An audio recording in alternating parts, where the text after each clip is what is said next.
49. 까망이의 마지막 인사. 이제 무섭지 않아. 선장과 나비가 차례로 무지개 다리를 건너고 우리의 쉼터에는 두 마리의 고양이만이 남게 되었다.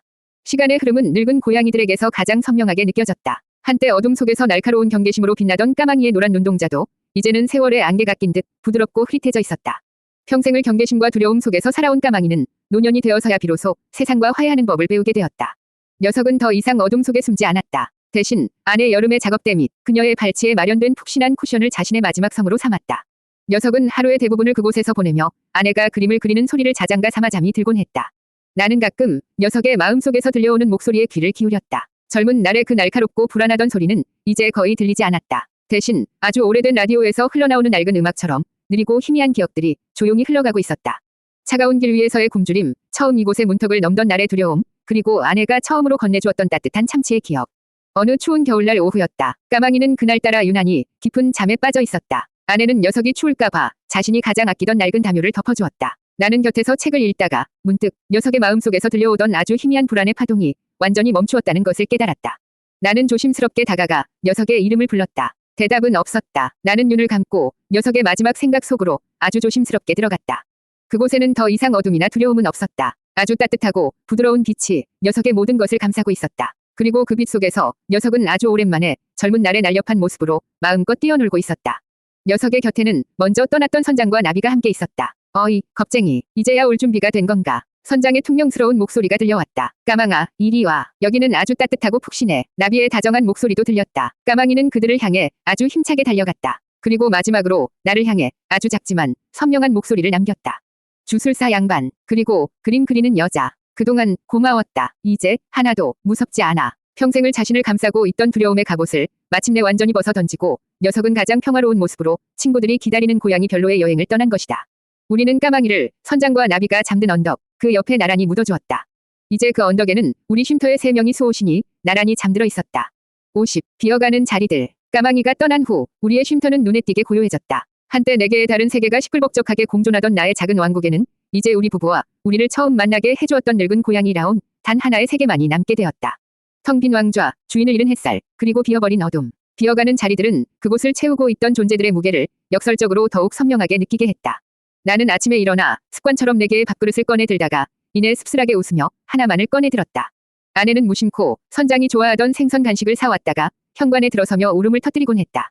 딸 소리는 주말에 집에 내려와 이제는 아무도 없는 까망이의 성, 테이블 밑을 한참 동안 말없이 들여다보았다.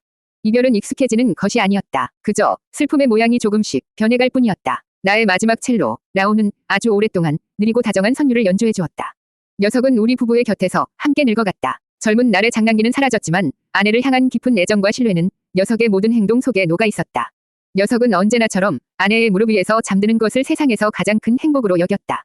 나의 능력은 이제 거의 희미해져 짙은 안개 속에서 들려오는 소리 같았다. 나는 더 이상 녀석의 구체적인 생각을 읽을 수 없었다. 그저 아주 희미하게 평화롭다, 따뜻하다, 사랑한다는 녀석의 존재 전체를 이루는 아주 근원적인 감정의 울림만을 느낄 수 있을 뿐이었다. 나는 그 마지막 선율이 언젠가 그치게 될 날을 두렵지만 경건한 마음으로 기다리기로 했다. 모든 아름다운 음악에는 반드시 끝이 있는 법이니까. 어느 날 저녁 아내가 낡은 스케치북을 꺼내와 내 옆에 앉았다. 양인의 쉼터 이야기. 그 안에는 우리의 서툴렀던 첫 만남과 이제는 고양이 별에 있을 선장과 나비, 까망이의 이야기가 맑고 따뜻한 수채화처럼 담겨 있었다. 우리는 책장을 넘기며 비어버린 자리들을 추억으로 채워나갔다. 우리는 혼자가 아니었다. 우리의 쉼터는 비록 눈에는 보이지 않지만 언제나처럼 4마리의 고양이들과 우리 가족 모두가 함께 있는 곳이었다. 51. 소녀의 꿈, 그리고 서울. 시간은 고양이의 걸음처럼 소리 없이 그러나 꽤 빠르게 흘러갔다. 갓난아기였던 딸 소리는 어느새 무럭무럭 자라 18살이 어엿한 숙녀가 되어 있었다. 아이는 아내를 닮아 그림에 재능이 있었고 나를 닮아 고양이와 깊이 교감할 줄 아는 따뜻하고 속 깊은 사람으로 성장했다. 아이의 맑은 웃음소리와 친구들과의 통화 소리, 방 안에서 흘러나오는 최신 유행 음악이 가득한 쉼터는 나와 아내 여름의 조용한 세상과는 또 다른 새로운 활기로 가득 차 있었다. 하지만 그 활기 속에는 언제부턴가 아주 희미한 긴장감이 섞여들기 시작했다. 고등학교 3학년이 된 딸은 방과 후면 늘 자신의 방에 틀어박혀 무언가에 몰두했다. 그것은 더 이상 어린 시절의 낙서가 아니었다. 전문가용 연필과 물감을 사용해 종이 위에 자신만의 세계를 치열하게 구축해 나가는 한 사람의 예술가로서의 몸부림이었다. 아내와 나는 아이의 방문 너머로 새어나오는 그 치열함의 기운을 말없이 느끼고 있을 뿐이었다. 아이가 자신의 길을 찾아가는 과정을 우리는 방해하고 싶지 않았다. 그저 묵묵히 지켜봐주고 따뜻한 밥을 차려주고 가끔은 조용히 차를 건네는 것. 그것이 우리가 할 수 있는 전부였다. 그해 여름의 끝자락, 입시가 막바지에 다다랐을 무렵 소리는 저녁 식사를 마친 우리 부부를 자신의 방으로 조용히 불렀다. 아이의 방 한쪽 벽에는 그동안 그려온 수십 장의 그림들이 가득 붙어 있었다. 고양이들의 초상화, 은파랑의 풍경, 그리고 아이의 상상 속에서 태어난 신비로운 생명체들. 그 모든 그림들이 모여 하나의 거대한 세계를 이루고 있었다. 아빠, 엄마, 소리는 결심을 굳힌 단호한 목소리로 우리를 불렀다. 아이는 자신의 그림들 앞에 서서 우리를 돌아보았다. 저, 서울에 있는 미술대학에 가고 싶어요. 서울. 그 단어가 내 귀에 박히는 순간 나는 잠시 숨을 멈췄다. 내가 그토록 필사적으로 도망쳐왔던, 나의 모든 것을 잿더미로 만들었던 그 잿빛 도시. 나의 딸이 이제는 그곳으로 가고 싶다고 말하고 있었다. 심장이 차갑게 식는 것 같았다. 머릿속에서는 잊고 있던 과거의 풍경들이 낡은 필름처럼 스쳐 지나갔다. 숨 막히는 사무실의 공기, 의미 없는 경쟁, 그리고 영혼을 갉아먹던 끝없는 압박감. 나는 아이에게 그 도시가 얼마나 차갑고 무서운 곳인지 말해주어야 한다고 생각했다. 너의 순수한 열정이 그곳의 거대한 톱니바퀴 속에서 어떻게 마모되어 갈 수 있는지를 경고해주어야 한다고 생각했다. 하지만 나는 아무 말도 할 수 없었다. 아이의 눈이 너무나도 맑고 단단하게 빛나고 있었기 때문이다. 그 눈 속에는 두려움이 아닌 자신의 꿈을 향한 순수한 열망과 확신만이 가득 차 있었다. 그때 아내가 내 손을 가만히 잡아주었다. 그녀는 내 마음속의 폭풍을 말없이 느끼고 있었다. 소리야, 아내가 부드러운 목소리로 말했다. 엄마는 네가 어떤 선택을 하든 항상 널 응원할 거야. 내 그림은 더 넓은 세상에 보여주기에도 충분히 아름답고 따뜻하니까. 아내의 말에 나는 정신이 번쩍 드는 것 같았다. 그렇다. 나의 딸은 내가 아니다. 나는 도망쳤지만 나의 딸은 이제 막 자신의 세상을 향해 나아가려 하고 있었다. 내가 나의 두려움으로 아이의 날개를 꺾을 수는 없는 노릇이었다. 나는 아이를 아주 힘껏 안아주었다. 아빠도 응원할게. 우리 딸. 그날 밤 나는 잠들지 못했다. 거실 소파에 앉아 창밖의 어두운 바다를 바라보았다. 내 옆에는 어느새 내 마음을 읽은 듯 늙은 고양이 라온이 다가와 조용히 몸을 말고 누워 있었다. 나는 녀석의 마음을 들었다. 작은 주인이 떠나는군요. 슬프지만 기쁜 일이네요. 저 아이는 이제 저 작은 어항을 떠나 아주 커다란 바다로 나아갈 준비가 된 거니까요. 나는 라온의 등을 쓰다듬으며 아주 오랜만에 내가 도망쳐 온 그 도시, 서울의 밤 풍경을 떠올렸다. 나의 딸은 그곳에서 부디 상처받지 않고 자신의 꿈을 마음껏 펼칠 수 있을까. 아비로서의 걱정과 한 사람의 선배로서의 두려움이 밤새도록 나의 마음을 무겁게 짓눌렀다. 52. 떠나는 너를 위한 배웅. 소리가 서울로 떠나는 날은 가을의 문턱에 서 있는 맑고 서늘한 날이었다. 며칠 전 아이는 합격 통지서를 받아들고 기쁨의 눈물을 흘렸다. 우리는 아이를 위해 작은 축하 파티를 열어주었지만 그 웃음소리 뒤에는 곧 다가올 이별의 그림자가 짙게 드리워져 있었다. 떠나는 날 아침 우리의 집은 유난히 고요했다. 아내는 새벽부터 일어나 아이가 서울에서 먹을 밑반찬들을 정성껏 만들었다. 나는 아이의 커다란 여행 가방을 몇 번이고 들었다 놓았다 하며 빠진 것은 없는지 확인했다.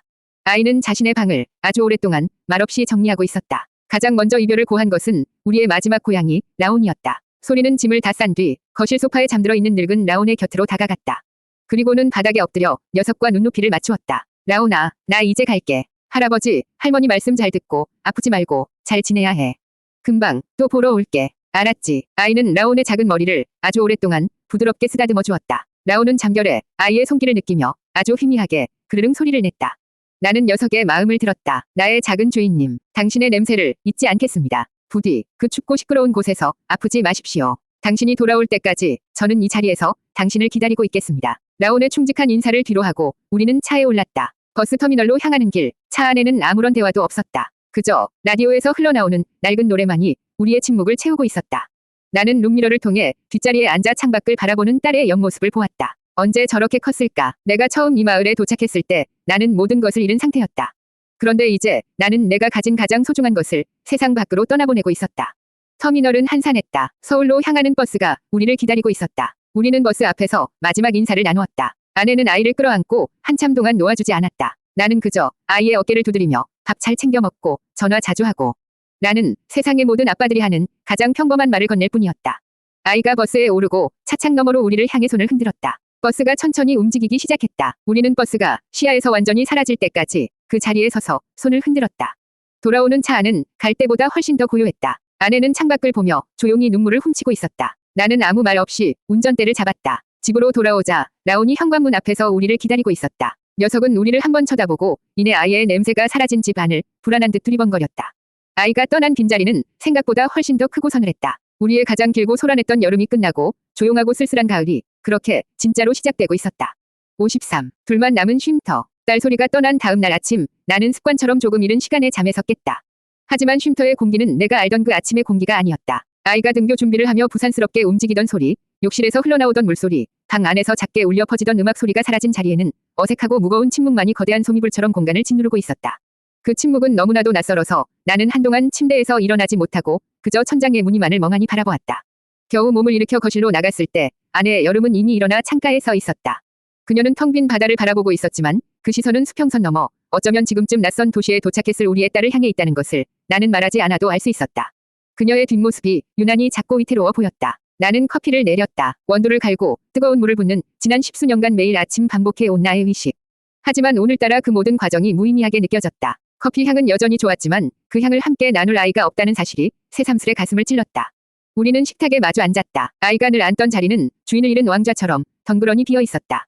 우리는 아무 말 없이 커피를 마셨다. 찻잔이 받침에 부딪히는 소리가 유난히 크게 울렸다. 소리한테서 연락 왔어요. 내가 먼저 침묵을 깼다. 응, 새벽에 잘 도착했다고. 걱정하지 말라고. 아내의 목소리는 담담했지만 그 끝이 아주 미세하게 떨리고 있었다. 그때 늙은 고양이 라온이 어슬렁거리며 내 다리에 몸을 비볐다. 녀석은 평소와 달리 어딘가 불안해 보였다. 녀석은 거실과 아이의 방을 몇 번이나 오가며 무언가를 찾는 듯한 울음소리를 냈다.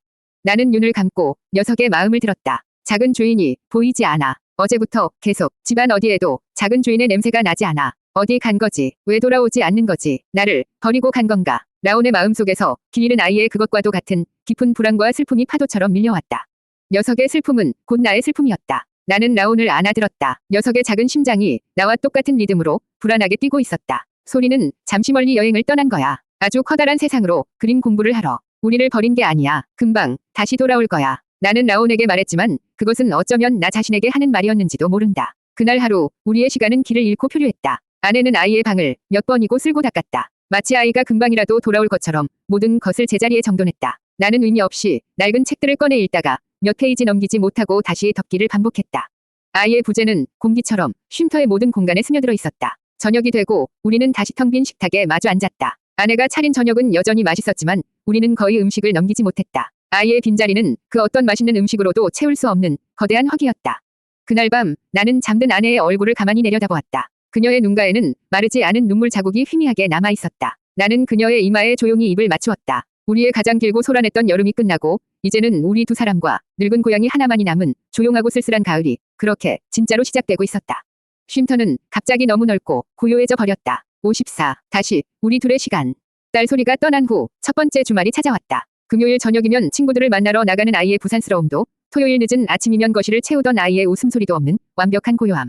그 고요함 속에서 아내와 나는 무엇을 해야 할지 모르는 서툰 연인처럼 서로의 눈치만 살피고 있었다. 날씨가 좋네요. 내가 먼저 어색한 침묵을 깼다. 창밖은 가을이라고 하기에는 아까울 정도로 따뜻하고 눈부신 햇살로 가득했다. 그러게 아내는 대답 없이 뜨개질 바구니에서 털실을 꺼내 의미 없는 코를 잡기 시작했다. 이대로는 안 되겠다고 생각했다. 이 거대한 침묵에 잠식당하기 전에 우리는 우리만의 새로운 리듬을 찾아야만 했다.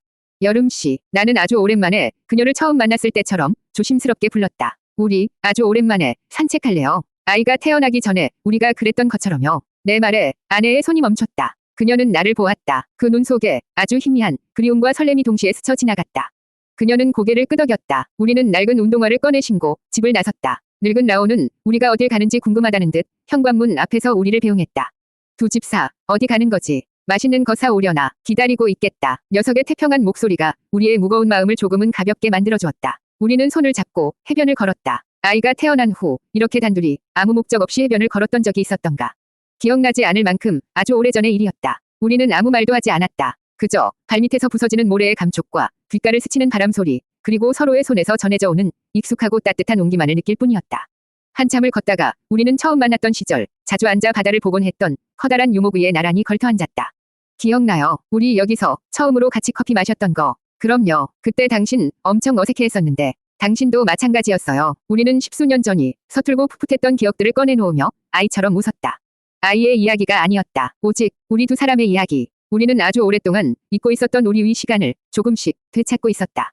집으로 돌아오는 길, 우리는 읍내의 작은 레코드 가게에 들렀다. 그리고 아주 오랫동안 함께 들을 앨범을 골랐다. 그녀는 낡은 재즈 앨범을, 나는 무명 가수의 포크 앨범을 골랐다. 그날 저녁, 우리는 쉼터의 불을 모두 끄고 낡은 전축 위에 오늘 사온 레코드판을 올렸다.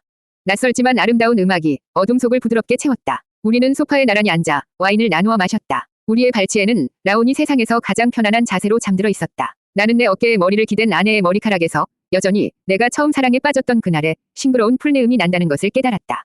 아이가 떠난 빈자리는 여전히 컸지만 그 빈 공간은 더 이상 쓸쓸한 공허함이 아니었다. 그것은 이제 오직 우리 두 사람의 시간으로만 채워나갈 수 있는 소중하고 따뜻한 여백이 되어 있었다.